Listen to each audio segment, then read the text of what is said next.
Hello, everyone, and welcome to the Press Box. I'm Timmy, And I'm Steven. and we're here to answer the call. It's hour two, guys. Hour two. We had an awesome hour one segment. If you missed it, whoo, you missed some hot takes by my man Steven.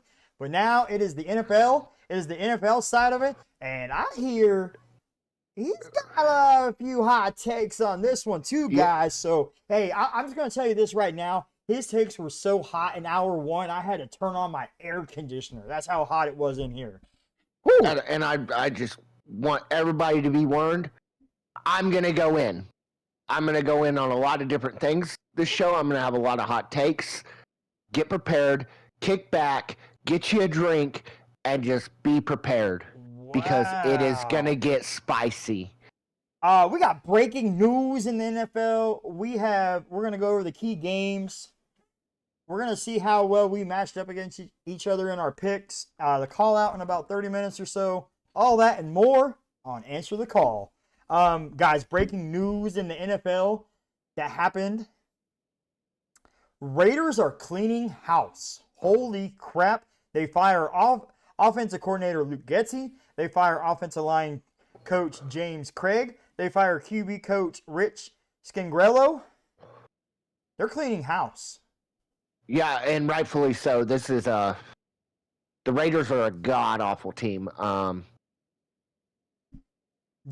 And they needed to clean house, and I'm really surprised that Antonio Pierce made it through this round of firings. He will not make it to season's end, especially if they keep playing the way they do. He is firmly on the hot seat. This was a interim coach hired to be full-time coach. You know, the players rallied around him last season, which always happens with interim head coaches. This was not a smart hire by Mark Davis, in my opinion. Then again, Mark Davis isn't the brightest owner with his little bowl haircut. Hey, I got breaking news about the Raiders as we speak. The Raiders likely won't practice at all during the bye week due to all of their injuries, per head coach Antonio Pierce. That's interesting. That's not good. That's not good. That makes no. You're not going to practice? You need practice. We're talking about practice? Yeah. I get do walkthroughs. Do something that's not going to physically put any of the players at harm, but just not practicing. If I'm the owner, that's not an option. No, not at all. I pay you guys millions of dollars to win football games. Get your butts out there. Get on the field. Do walkthroughs. Study film. Get ready for our next opponent. Stop making excuses for yourself. Hang on. I do have their next opponent. No, I don't, because they're on a bye week. I was going to say it because I already had the games wrote out for next week, but they're on a bye. I don't even know who they play, but it doesn't matter. It don't seem like they're going to be ready. You're not going to practice. So they clean house. They fire like basically almost every offensive coach in the building after getting blown out by the Bengals yesterday. And now they're not going to practice. They got Dolphins week 11. Come on now. I mean, this is just... That's an L. That's an L. Yeah. This is just... This is a prime example of what happens when you have bad ownership, bad coaching, sorry excuse for yourself. Ooh, wow. He's coming out of the gate hot. Stop feeling sorry for yourself. You play professional football. Get out there and do something to make your team better, and stop feeling sorry for yourself. Oh, we're 2-7. Oh, we're injured. Boo-hoo. So is half the NFL right now. Hey, the guys that are not injured needs to be out there practicing, because they are going to potentially see game action soon. Also, with what you just said, I lost my train of thought. Go ahead and finish what you were going to. Oh, I said everything. If I go too much more into it, it's going to be profanity laced, so I'm just going to simmer myself down now. Oh, he's coming in hot today. No, the Raiders though they do. They fire their whole offensive staff basically. They're not going to practice. That's an L. I mean, and actually, you know what? I do have something about this. Why don't you just go ahead and forfeit the rest of your season? Why don't you just look your fans in the eyes, the people that spend their hard-earned money to come see you, that you are a joke, and we're just gonna hang it up the rest of the season because we got too many injuries. Shadur Sanders, if you're watching, if you're listening, if you see this breaking news like we do, maybe you don't want to go to the Raiders because they don't practice because they're injured.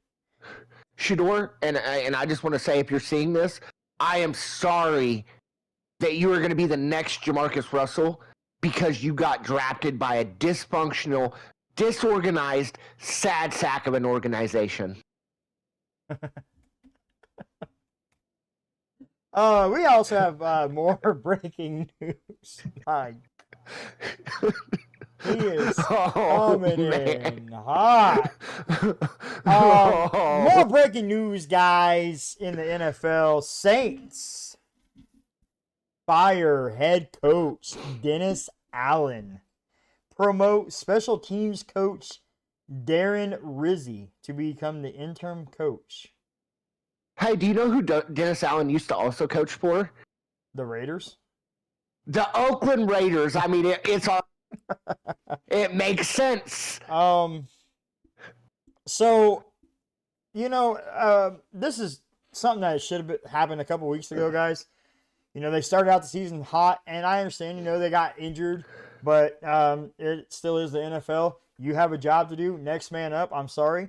Also, they've been on a historically bad run since week 3, allowing, almost 500 yards a game. And Dennis Allen's supposed to be a defensive guy, and his defense can't get it right. Also, something I want to point out, I originally was really leaning bad against this decision. They promote special teams Darren Rizzi to be the interim. Now, I would have promoted Clint Kubiak, offensive coordinator. He's done well already as a coordinator. He could be interviewing for head coaching jobs in the offseason. Now, on the flip side, I will say I do kind of understand it because, bringing in an interim coach, look at the Raiders. They brought in Antonio Pierce last year. The players played hard. You don't want to, but if that's going to be the case, then I still definitely want Clint Kubiak as my interim because if the players are going to play hard, you need to get the offense going. You need to put up some points. And I don't know, he's a special teams coordinator. I don't know. Usually most interim head coaches is usually one side of the ball or the other, not a special teams guy. Am I right? Yeah, 100%. I mean, special teams guys, I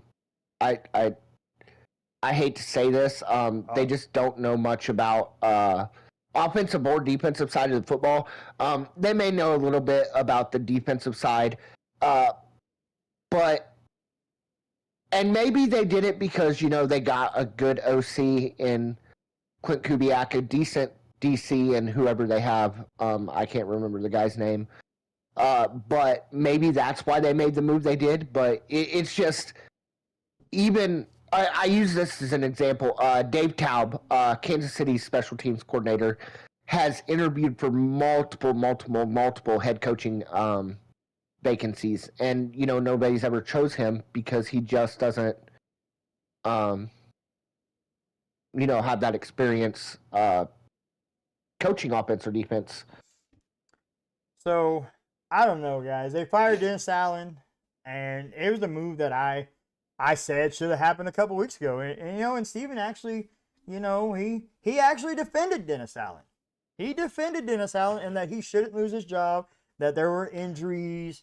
And I said, no, he had enough time. And now the Saints maybe they finally listened to the podcast, or maybe they finally woke up and smelled the coffee. I don't know what happened, but the Saints woke up today after okay, well, it was a historically bad game yesterday for the Saints. Steven has some stats that we were actually talking about before the show today.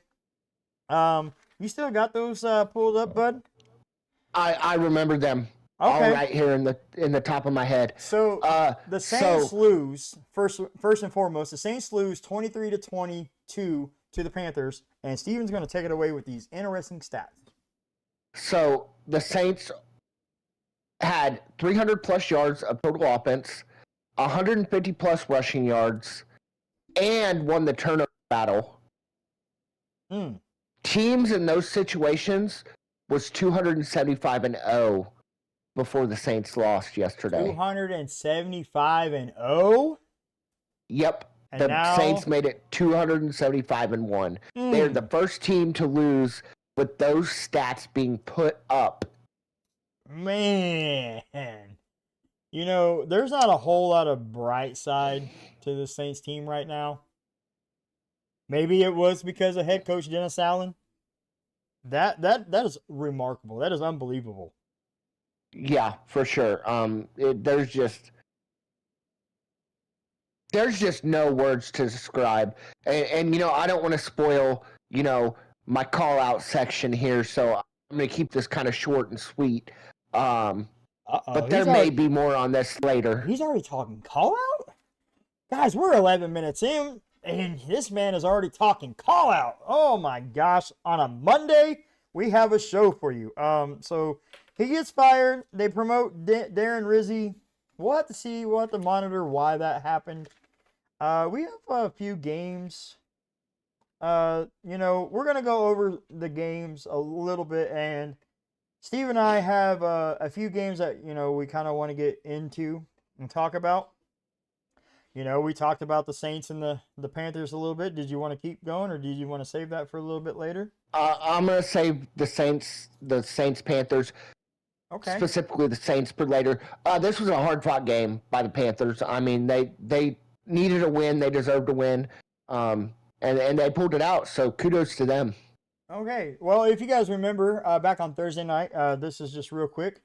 You know, it was the Texans and the Jets. I took the Jets. Steven took the Texans. The Jets did get the win on Halloween. So good job there. Got me off to a 1-0 start for the week. I was feeling good about myself. Next up is Steven's hot take of the week. He said that the Browns would beat the Chargers. Now, our listener that gave us our picks actually picked this game as well. He picked the Browns. So he agreed with Steven's hot take. He, you know, maybe he heard the hot take and he was like, yeah, I want to back Steven up on this. But the Chargers, they were just a little bit too much for the Browns. Justin Herbert, J.K. Dobbins, Jim Harbaugh was too much for Jameson Winston and the Browns. Yeah, and the Browns kind of reverted back to the Deshaun Watson days there for a second. And it'll be interesting to see moving forward whether they stay in that Deshaun Watson style of offensive play or actually go back to the one that was winning ball games. To the one that was winning games last week against the Ravens. Yeah, you know, this was kind of like a must win for the Chargers. I said it, you know, earlier in the week last week. The Chargers did need this a little bit because, you know, they're trying to keep pace in that AFC West, you know. And it's not just the Chiefs that they have to worry about. The Broncos have been doing good this season. So, you know, the Chargers came out.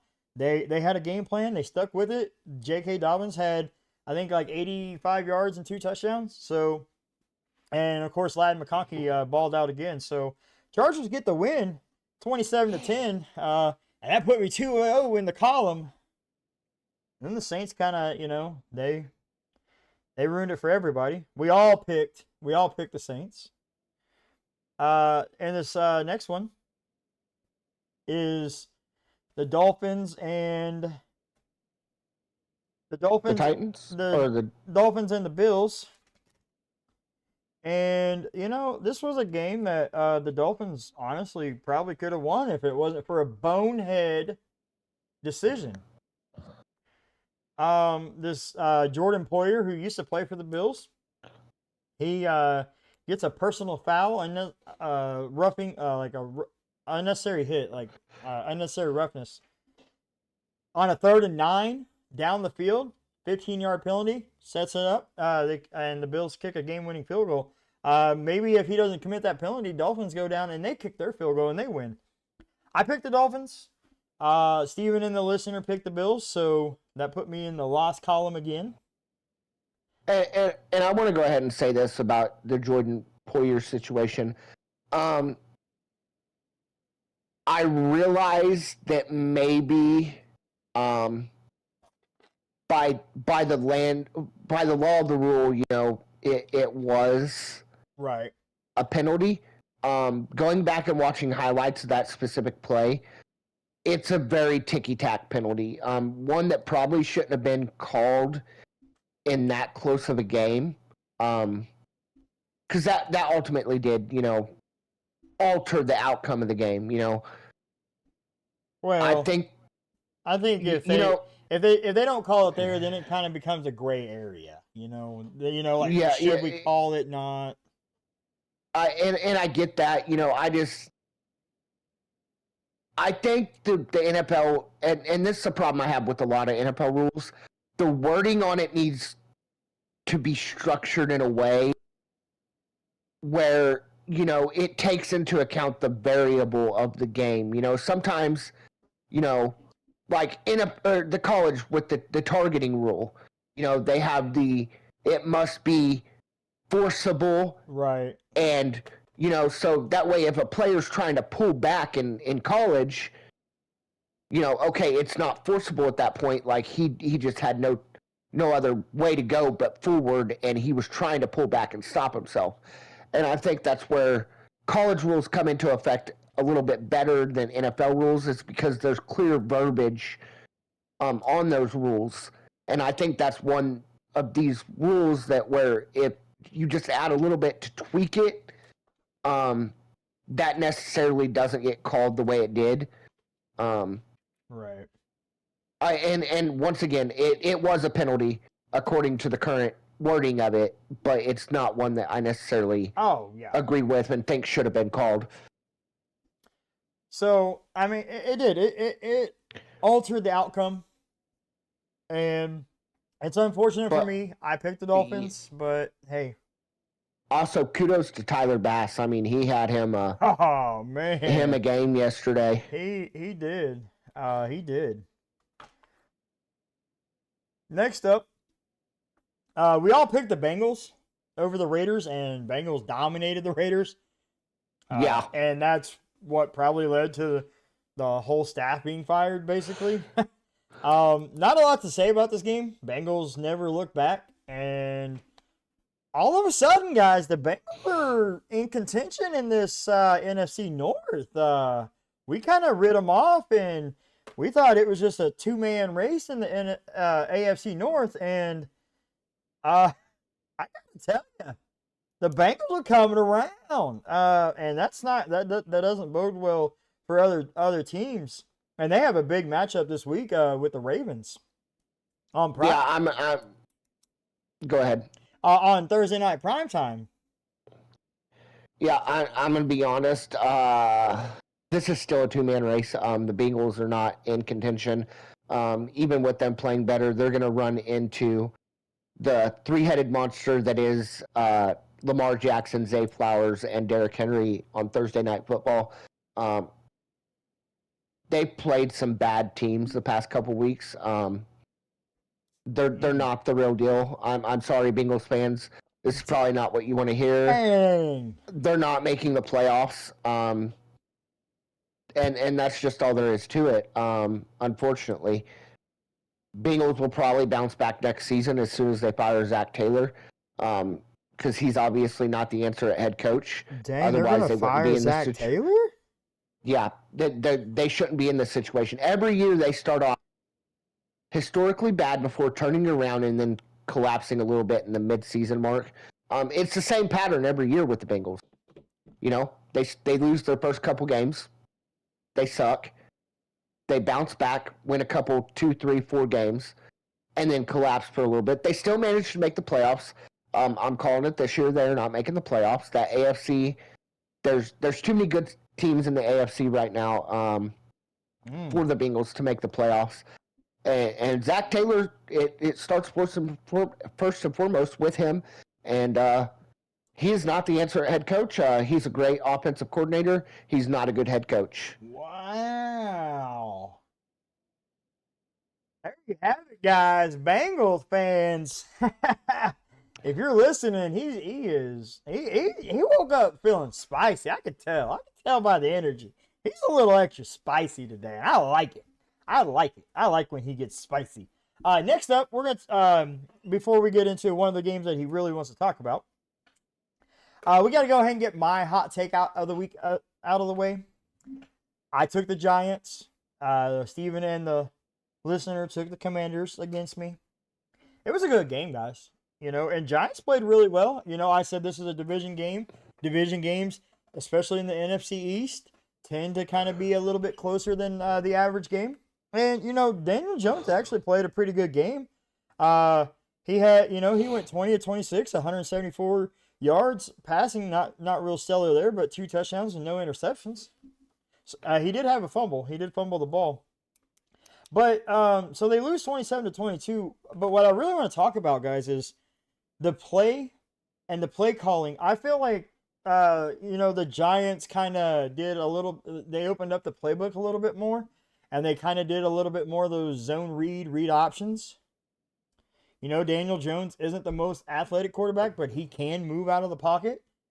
I think the Giants should implement that a little bit more to try and kind of help balance that running game. What do you think? Yeah, 100%. Ultimately, the Commanders, they got Jaden Daniels, which I actually have something interesting that I heard over the weekend. Tomorrow is the trade deadline, okay, in the NFL. Players are telling their agents they want to get traded to the Commanders. To play with Jaden Daniels and be in that culture. Did you look at my notes? Because I literally was about to say Washington is building a culture that players are excited about. Okay? Yep. They are. And players are now wanting to go to Washington. And it's a good time if you're a Commanders fan. It's a good time if you're in that DC area. To really have a football team that's actually means something, because, Washington has been bad for so many years, and, Dan Snyder finally sells the team, and, and now they're building a culture that players want to be in, that players are excited for. Washington is playing probably the best football I've seen in I can't remember how long. Yep. Probably since they were the Redskins. Yeah, 100%. They're playing some good football. So, go ahead.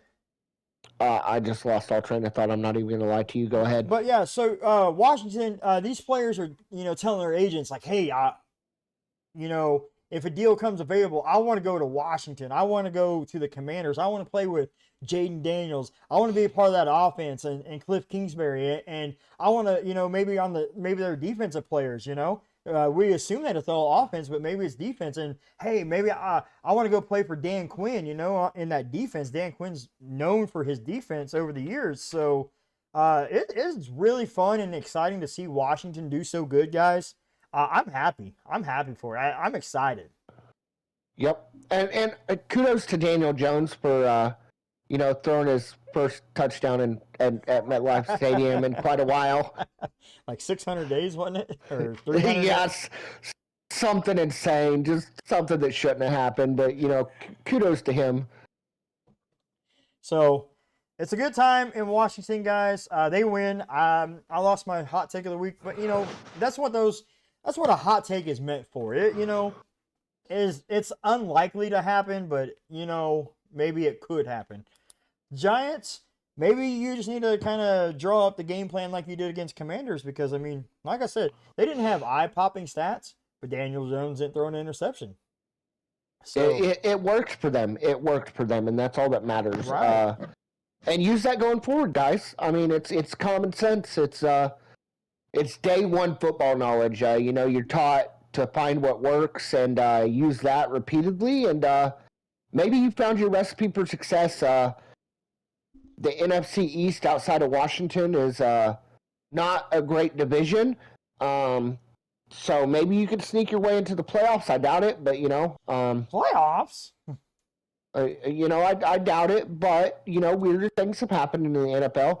But if you play that type of football the rest of the way, you're putting yourself in the best chance to succeed.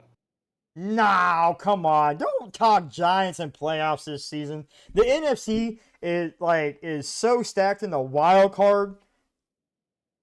They would need like a whole bunch of teams to lose before Giants make the playoffs. Any given Sunday, anything can happen. Man, no. Giants, you're eliminated. Giants are eliminated from the playoffs. I lost my hot take. Now, if they would have won this game, a whole different ball game. But they lost. You're eliminated. Prepare for next year. Statistically, they aren't eliminated yet. I hate to say it. Yeah, well, maybe not, but they've got like a less than a 1% chance of making it. But it's the NFL. Injuries happen. Weirder things have happened.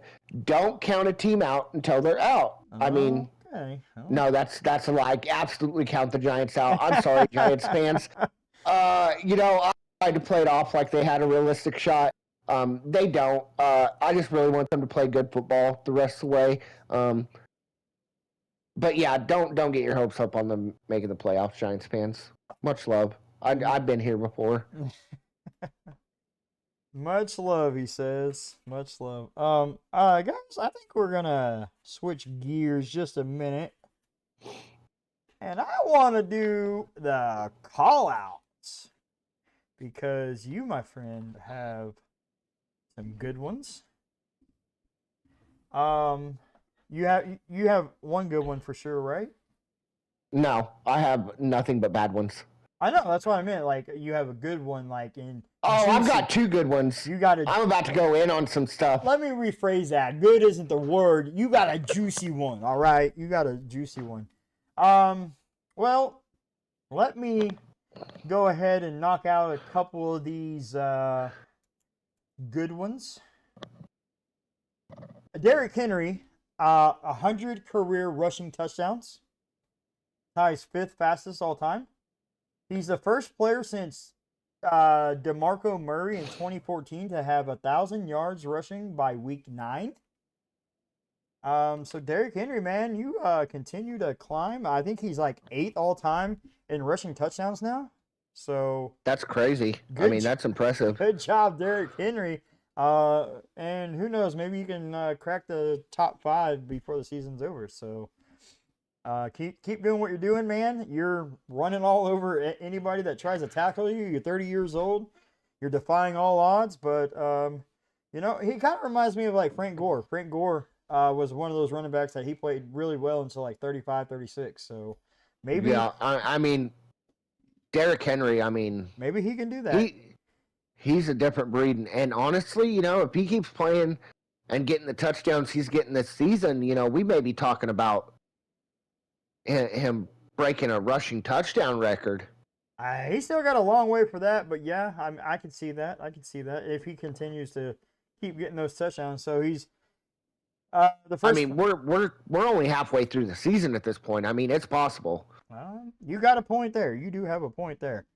I'm going to go ahead and knock out my other good one because it kind of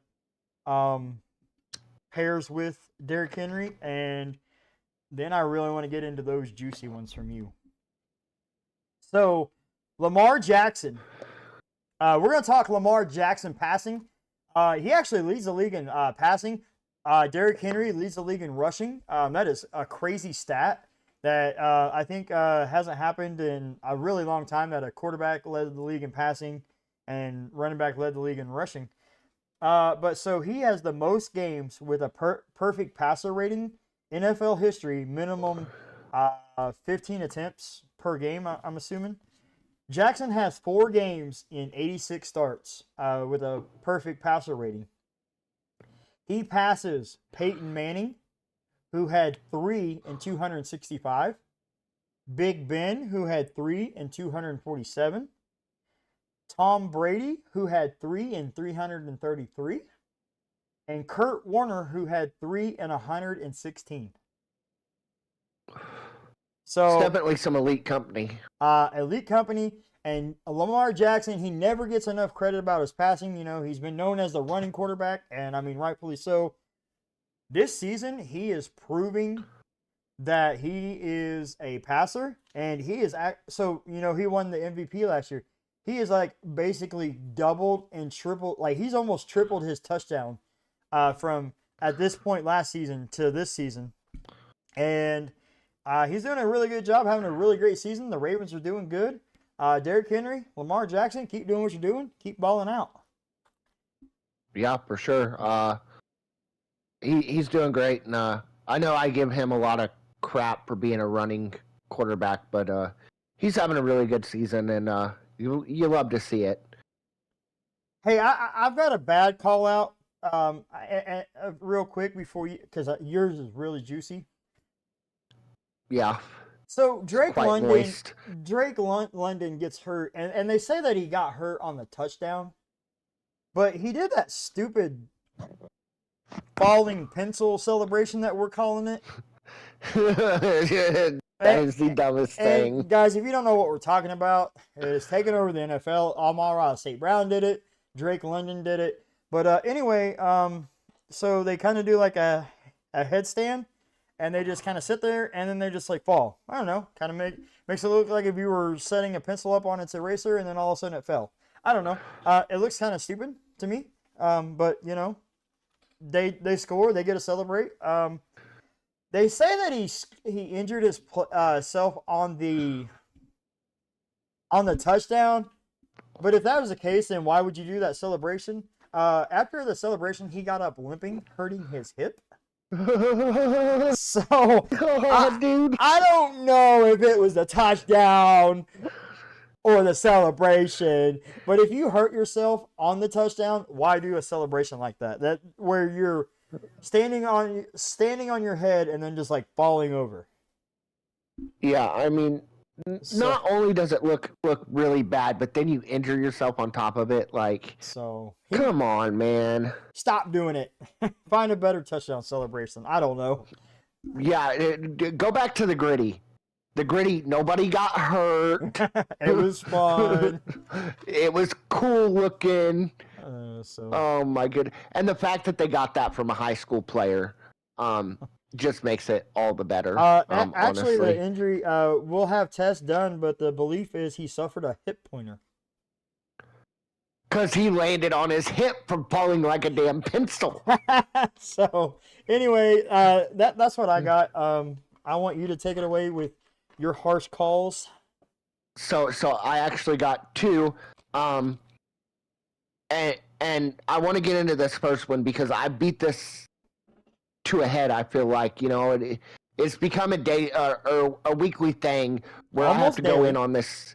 Yeah, almost daily thing where I have to go in on this team. And that is the Dallas Cowboys. Mr. Jerry Jones came out and said that he is still backing his head coach, Mike McCarthy.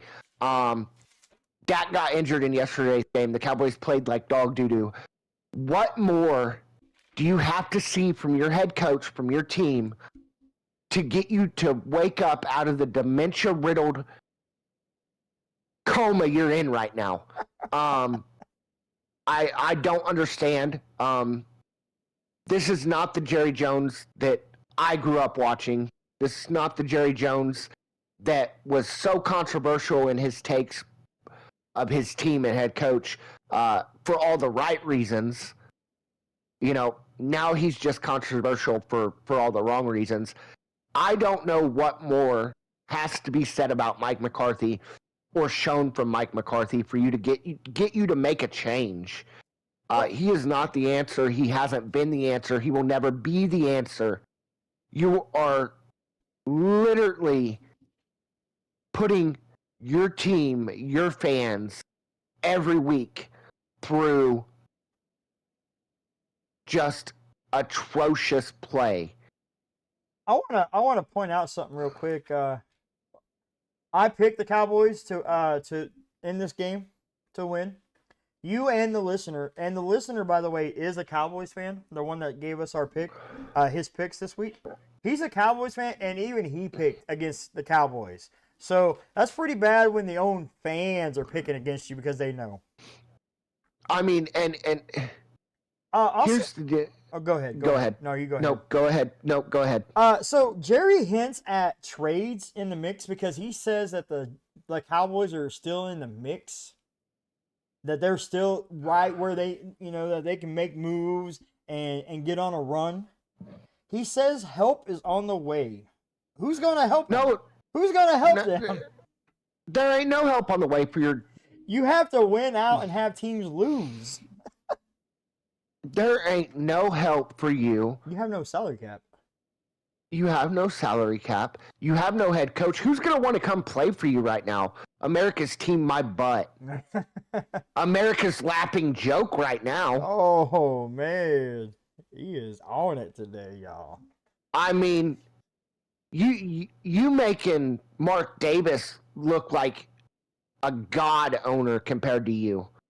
And that's saying a lot. Like, what more do you need to see? I just don't understand. I don't understand it. So Zeke was actually benched in the game for being distracted.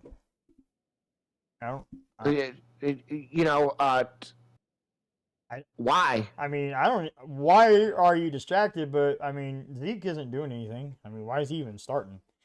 Why? I mean, and the sad part, and now mind you, it's all lip sync or reading lips, I should say. It looks like there's Cowboy players on the sideline, saying we effing suck. Wait. Like, who's saying that? Who's saying that? Dak, your quarterback. Your all-star, highest paid QB in the NFL is out here saying our team effing sucks. And he's right. He's right. Your team does suck.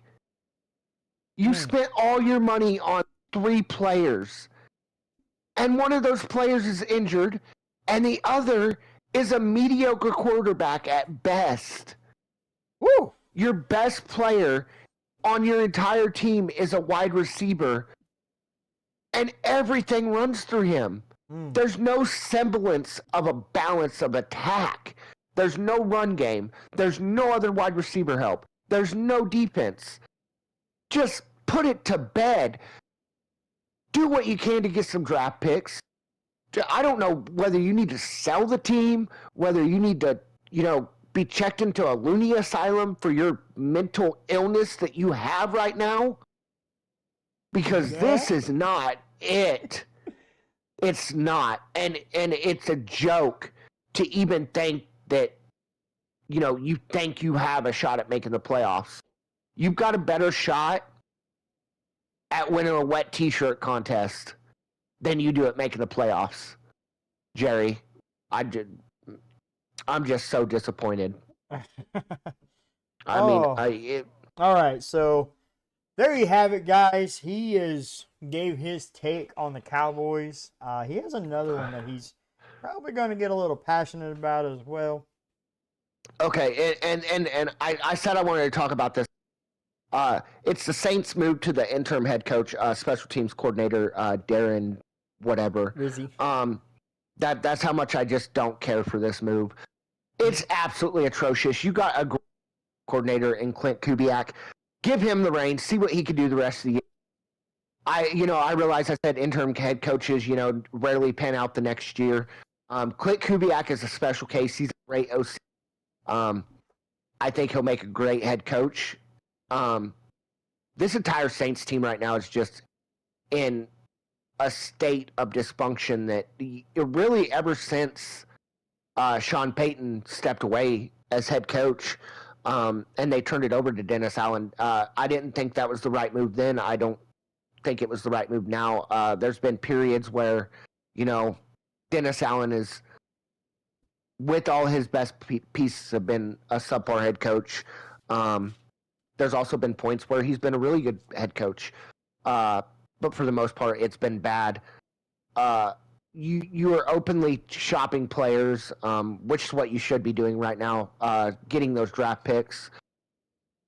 this is just, to Woo. me, this just screams bonehead. Bonehead. You don't know what you're doing as a GM. I think the GM is still Mickey Loomis. Probably. If I'm still, which is, he's been there forever. Maybe it's time to take a look at the GM and restructure that entire organization, top to the bottom. Derek Carr, I give him props for what he's been able to do. But it's gotten to the point where you're so bad that former players are going in on you. Michael Thomas is going in on you. You're one of the best receivers that you have ever had on your team is just going off on you. This is a bad run organization at the moment, which is truly sad because it was such a good run organization while Sean Payton were there. This is a shell of the team they used to be before, and you've got to do something to either A, start turning this team around next year, or B, find some way to win some games this year. You're out of play, and there's probably no hope at you making it. Outside of the fact that the NFC South is not that great of a division right now. He's got some hot ones today. And at one point, I rooted for the Saints, when they won the Super Bowl, after Katrina. This is just, it's sad to see how this team has fallen, and it's all self-inflicted wounds. Well, indeed. I don't know what the Saints got to do. They could be in trouble even beyond this season. They're in salary cap hell, so to speak. They're all, and that's the thing with them. They're always in salary cap hell because they constantly. Well, the reason is they constantly push big contracts back, and then they push too many back to the same year, and because they try to go win now every year, win now, and it just doesn't work. This is not a win now team. This is, I think you need a full rebuild. You're going to do a soft rebuild, I think, and still suffer the consequences of that. But this is a bad run organization at the moment. Well, I want to hear some of the games that you really wanted to talk about. I know there was a few of them. We talked a little bit about the Saints, the Panthers. I know you wanted to talk about a couple more. I'd like to hear some of those takes because I feel like we could almost turn a whole segment into the Saints today. And we could almost turn a whole segment into the Dallas Cowboys today. So I want to hear some other stuff. I want to hear, we could talk Saints tomorrow, maybe Wednesday, Thursday. One game that you said that you want to talk about, you said you definitely want to make sure that we get into, is the Broncos-Ravens game. Yeah, and I'm gonna be honest here, guys. This I've been trying to work up a little segment, because I'm a short, blunt, to the point type of guy. He is. And I feel like this entire show is going to turn into just me giving the harshest takes that I possibly can, and that's not what I'm aiming to do. I'm just calling out the things that I've seen and that I continue to see, and how you take that is on you. Think it's harsh, whether you think it's spot on. I don't control that. But let's get into this Broncos-Ravens game. This is a game everybody coming in, knew the Ravens were going to win. Indeed. But they thought the Broncos, somewhat stood a chance because of the way they've been playing. And hats off to them. They have been playing some decent football. They haven't been playing great football. They've done what they had to win. This specifically goes back to that Broncos offense. Everybody was, when the Broncos were winning, Bo Nix is our savior. He's the next elite QB. Pump the brakes. Pump the brakes. Pump the brakes. Bo Nix is not the next elite QB. Is he going to be a good QB? Absolutely. Is he with the right coach? Absolutely. He's not elite. You need to temper your expectations and remember, this is still a rookie running the NFL lifestyle. And some of you Broncos fans that I've seen on social media are just absolutely insane the way you talk about your QB and your franchise. They have won games. Bo Nix has done what he can with what he has to be a decent QB. And for you to sit there and trash him and say, oh, he's just all the reason that we're losing games. Wow. You guys got beaten by probably the second best team in the NFL. The Ravens. Well, this was not a game you were going to... They got beat by the second best, but the first best really isn't the best in terms of how they've been playing. They just have great coach, great coordinator, and a great QB. I would actually put the way that the Lions have been playing, they would honestly probably be my number one team in the NFL right now. I know they got the one loss. That's what I said. Oh, I thought you were talking about versus the Chiefs. No. Okay. No. God, I am not that egotistical, Timmy. The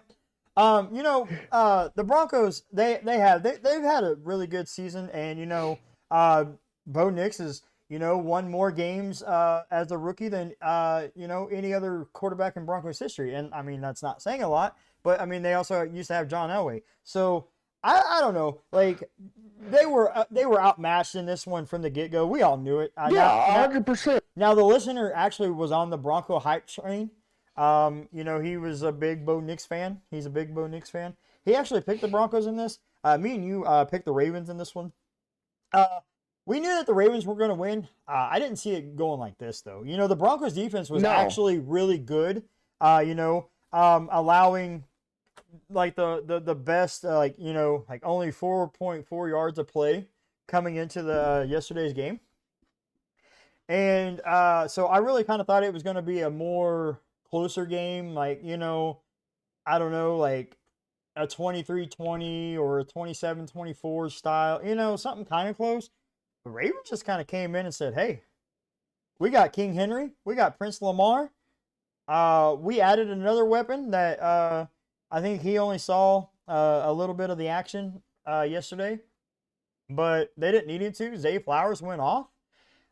And hopefully people are not as boneheaded as me.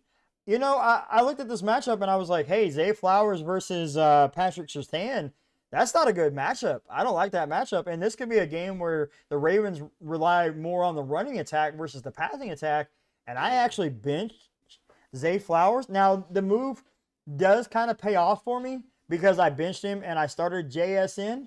But Zay Flowers had a game, guys. He had over 100 yards, 2 touchdowns. So this Ravens... Yeah, he had a really good game. This Ravens offense, is really scary. And I know the Broncos offense isn't as high powered as some of these other teams, but the Ravens only allowed 10 points in this game. So Bo Nix could never really get it going from the looks of it. Yeah, and I mean, he's QB. I mean, he's not going to have great games every game. And really, Broncos fans, temper your expectations. Stop being fair weather fans. Stop jumping on the bandwagon when your team does good and hopping right back off when your team does bad. Take it from a Chiefs fan who watched years and years of atrocious Tyler Tigpin football, Matt Castle football. It's okay. Write it out while you guys lose. Admire it when the success is there. Just stop going in on Bo Nix. He's a rookie. And he was never going to be the greatest thing to ever touch turf. I mean, he's going to be a game manager. And that's what his ceiling is. And that's okay, because that will win you football games, and that will get you playoff games. Well, Ravens win big. They remind everybody that, hey, we're the second best team in the NFC or the AFC. right now they're playing like the best team in the AFC. But I mean, this is November. We still got January and the playoffs to get through. So different ball game. And I just want to remind everybody that historically, Patrick Mahomes plays his best football in November and December. Oh yeah, he's literally 17-1 in his career in November and December. So this could be a very different conversation come playoff time, where the Chiefs finally add a couple more pieces. More on that in probably tomorrow's show. But, give the credit to the Ravens. They still have to slay the beast that is Kansas City. Right. And right now, Kansas City has that Ravens team's number. So right now, Ravens are high powered. We'll see how that happens and what happens in the playoffs. The Lions-Packers game, I picked the Packers yesterday. This is something that I wanted to really get into. Jordan Love was playing.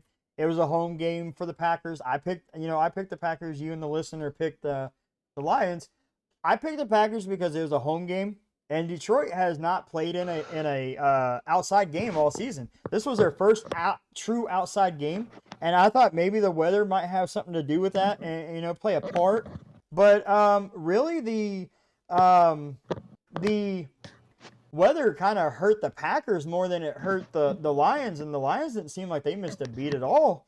In yesterday's game, Jordan Love threw a couple picks in the game that really cost the Packers the win. And I'm not really sure what happened, but this is a Lions team that now proved that, hey, we can go out on the road, we can handle harsh environments, and we can come out on top. What do you think? Yeah, for sure. I mean, this is kind of a game I expected it to go the way it did. As much as I like the Packers and Jordan Love tends to choke a little bit in the bigger games. Usually it's not bad enough to where, the Packers lose, they end up coming back and winning. But against this high-powered Lions team, I kind of knew they got down early. It would be bad, and that's exactly what happened. I actually want to bring up an interesting stat, and it could have easily well made the call out segment today. Jared Goff has 30 consecutive passes when he throws it to Amon-Ra St. Brown. So him and Amon-Ra St. Brown have completed 30 straight passes. That is the best in NFL history. They passed Patrick Mahomes and Travis Kelce's 29 last season. So they have 30 straight passes completed that he's completed to him without a drop, without an incomplete. So when he throws it to Amon-Ra St. Brown, he completes the ball. And I don't know. I feel like the Lions kind of came out and made a statement here. Hey, we can go on the road. We can play in the rain. I know we're a dome team, but weather's not going to impact us. And honestly, I'm not gonna lie.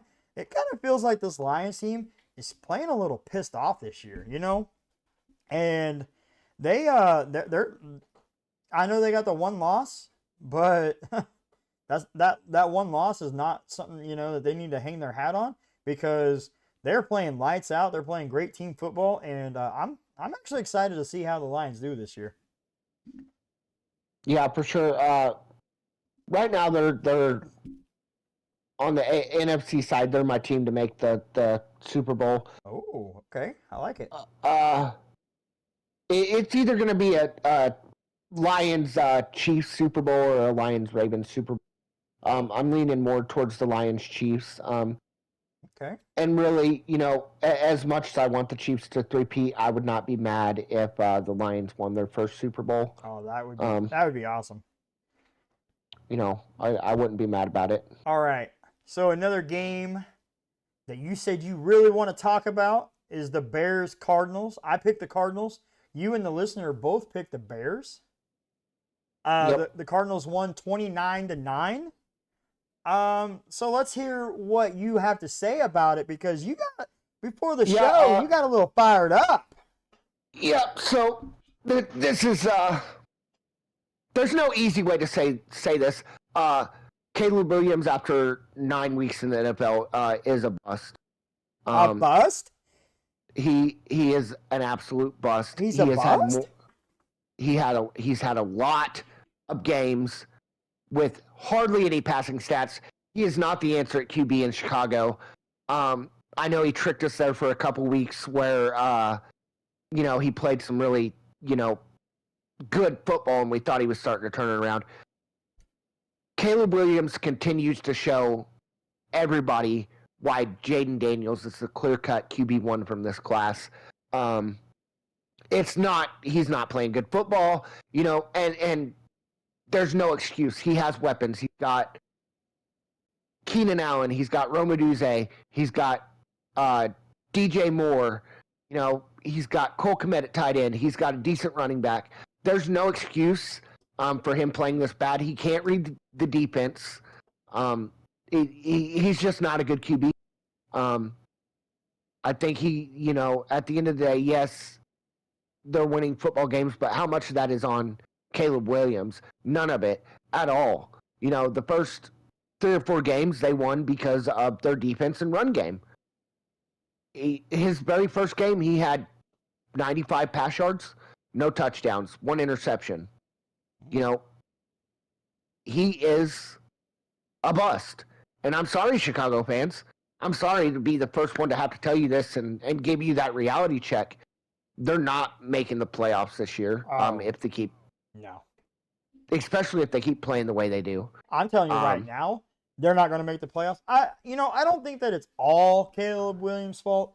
The Chicago Bears are a historically bad team at developing quarterbacks. Now, many say that, he was the best quarterback. I don't feel that. I feel like Jaden Daniels probably is the best quarterback, and I think the most NFL ready was probably Bo Nix due to his experience. But it's not all Caleb's fault. He has a bad head coach. I mean, Matt Eberflus. You're right. It's not all Caleb Williams' fault. 90% of it is. Oh, I wouldn't even go that high. Come on now. Come on now, Tim. No. Come on now. Come on, yes, Steven. No. 100%. 90% his. This is a 53-man roster that has bad defensive coaching, bad offensive coaching, and this is 90% his fault? No. 90%. No. I might do 70. This man was lauded as the savior of the franchise. But everybody put everything into him. No. There's no excuse for this kid. No. There is no excuse. There is no excuse. You give him a better head coach. You give him a competent head coach and see what he can do. You give him a better head coach and he performs the same. Give him an offensive-minded head coach. He can't read a defense, Tim. He can't read a defense. Give him an offensive-minded head coach. Let him have a great coordinator. If he had Cliff Kingsbury, would he struggle this bad? Yes. No. Yes. Get out of town, son. If he had Andy Reid, he was bad. Oh, now. Come on. Yes, he is a crap quarterback. No, he is struggling. Come on now. No, it is not all his fault. It is a 50. Yes, it is. Wins and losses are not based off a QB. We have argued this, and we have defended. They are when your quarterback's only putting up 95 yards of passing. Okay, so Derek Carr has lost to 31 teams, in his career. Is that all his fault? Oh, repeat that. Derek Carr has lost to 31 out of the 32 teams in the NFL. Is that his fault? Or is that coaching and the players around him? Break down the specific games. Okay, here's the deal. If Caleb Williams had more games where he played the 1 week he played really well, where he had 300 yards passing, and less games where it was closer to 100 yards passing, I would say, yes, it's a team issue. But he has more close to that 100 yards passing and multiple turnovers. It is his fault at that point. It's not a team issue. His defense was playing well at the beginning of the year. And he was playing bad. The defense in the run game covered up for it. And now that the defense isn't playing as well, I would just like to see him with an offensive-minded head coach I say he's 100% a bust. I'm going to stick by my analysis that he is a bust. I thought he was going to be a bust coming out of college. Most USC quarterbacks are. And that's fact proven. Matt Leinart. Yeah, no, I'm not going to argue on that one. Carson Palmer. You know, Carson Palmer had more success towards the very end of his career with the Arizona Cardinals. But for the most part, yes, Carson Palmer was a crap QB. I can't think of any other ones. Matt Leinart, Carson Palmer. Who'd Jamarcus Russell play for? LSU. Okay. But anyway, the newest one, the one that Cardinals drafted first overall, and then the very next year they gave up. What was his name? Oh, they didn't draft. Wait, who? They drafted the kid that was, and then the very next year he got replaced by Kyler Murray. That was Josh Rosen, but he wasn't first overall. He was 10th. I didn't. He was picked in the first round. Yeah, he was 10th overall. He didn't. Did he go to USC? No, he didn't go to USC. I think he went to. For some reason, I thought he would.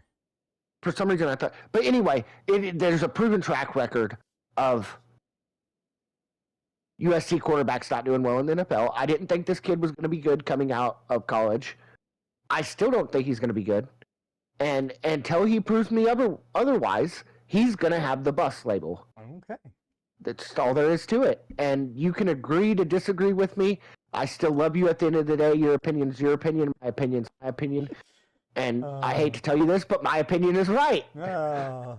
Guys, feel free to comment on the episode. You know, it's going to be on Spotify, podcasts, Spotify, Answer the Coll, COLL. You can reach out to the social, Answer the Coll on Instagram, email, Gmail, answerthecoll@gmail.com. You can comment on the live. Let us know. It got a little interesting. It is time for our last call of the day, and it's the Rams and the Seahawks. And before we get into that, I just want to, Steven, congratulations. You went 8-6 this week. We both went 9-7 last week. I went 7-7. And the listener went 7-6. So congratulations, Steven. You did win this week in terms of picking.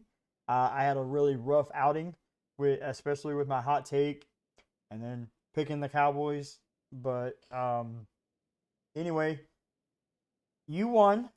It's time for the last call of the day. The Rams and the Seahawks. The Rams get the win 26-20. Wasn't that in overtime? They went to overtime. Yeah. Yeah, it went to this game actually, like, I don't understand the call making, the play calling in the overtime. It was 4th and 1. All they had to do is kick a field goal. And now the field goal would not have won, but the field goal would have put up points. And maybe they don't have as good a starting position as they did. But it was 4th and 1. They choose to run the ball with Kenneth Walker, and the Rams stopped them. And then on the next drive, Matt Stafford just airs it out. Did you see that one-handed catch by DeMarcus Robinson? Yeah, it was an awesome catch, and you're 100% right. You hit the nail on the head. This was boneheaded play calling, boneheaded play from Geno Smith all game. And really, it wasn't just in overtime that the play calling was kind of boneheaded. It was throughout the game.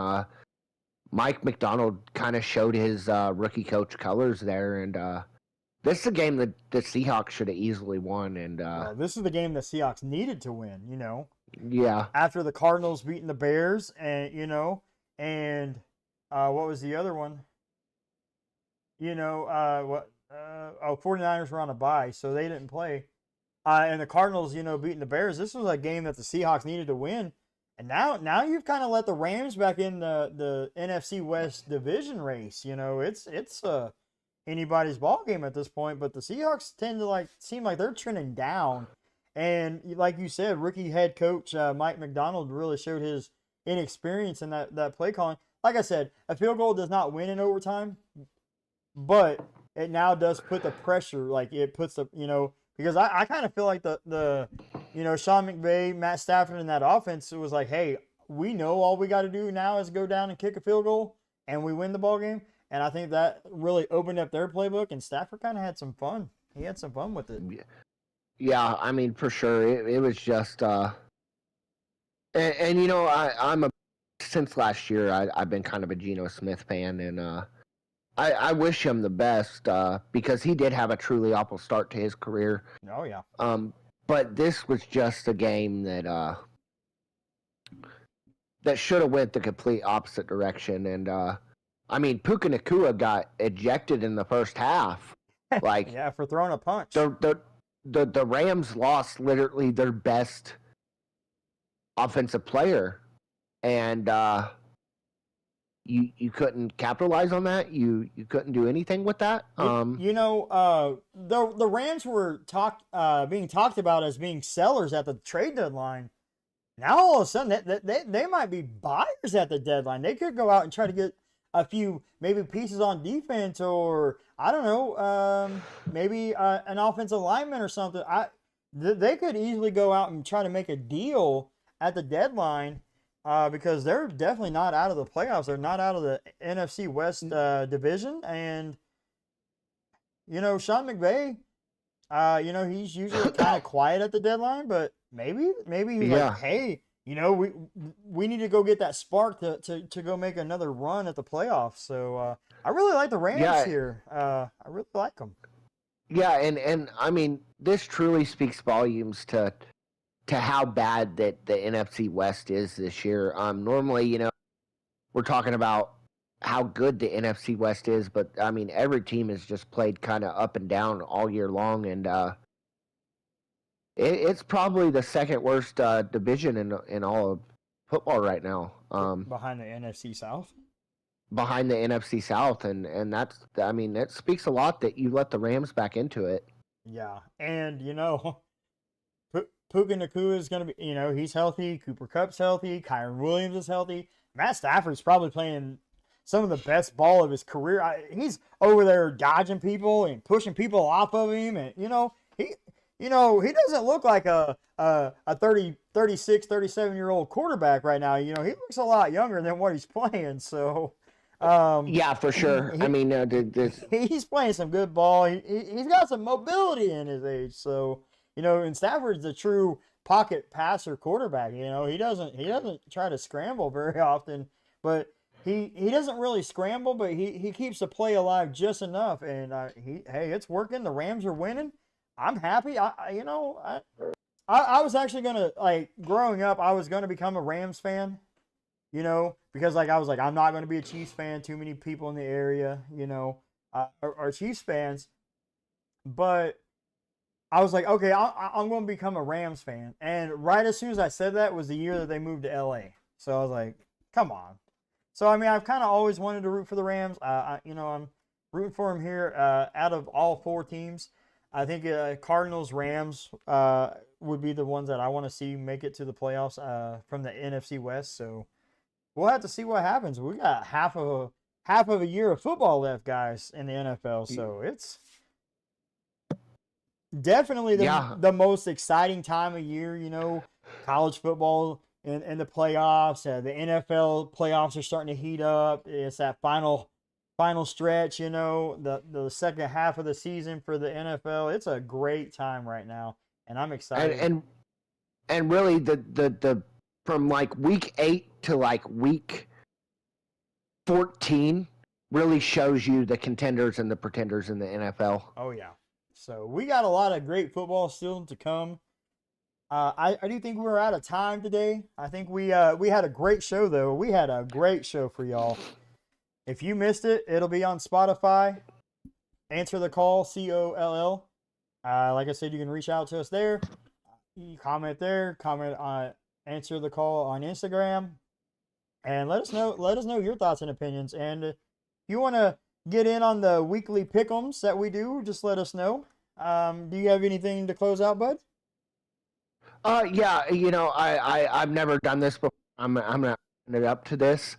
At Stephen Wheelot on Facebook, you can message me, come at me. We can have a lively debate about any of my hot takes. I will debate anybody on anything, football wise. I've never personally put that out there. I wanted to do that this show because I know I had quite a few hot takes. So if you have anything you want to tell me, just feel free to message me. Just be mindful, keep it respectful. I will be respectful with you, And who as long as you're knows? respectful with He me. might even bring it onto the show, guys. So your little discussion may make the air. You know, he might be like, listen to what one of the fans is saying. Yep.